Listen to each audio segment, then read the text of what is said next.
Hello दोस्तों, आज की वीडियो है KTM RC 390 के बारे में।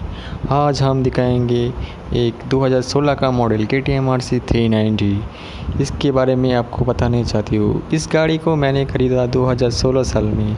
ठीक है, तो इसके बारे में जानना चाहते हो तो वीडियो लास्ट तक देखो। और मेरे चैनल में आप नए हो तो मेरे चैनल को आप सब्सक्राइब कर लो और बेल आइकन दबा दो, क्योंकि हमारे जो लेटेस्ट वीडियो है वो आप देख सके। ठीक है, तो चलिए शुरू करते हैं।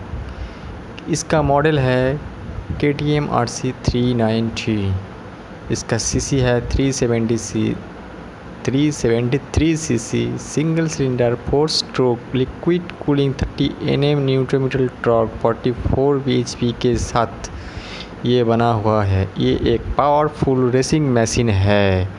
इसके अंदर जो पावर है दूसरे 393 सीसी वो 400 सीसी व 300 सीसी के बजाय इसके अंदर जो पावर है बहुत ज़्यादा पावर है।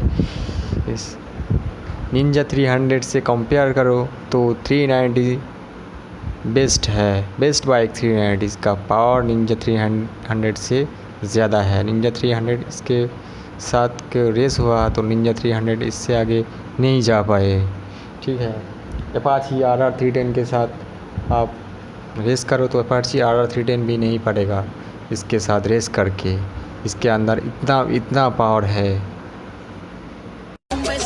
मेरे चैनल को सब्सक्राइब कर लो और मेरे चैनल को सब्सक्राइब कर लो सब्सक्राइब।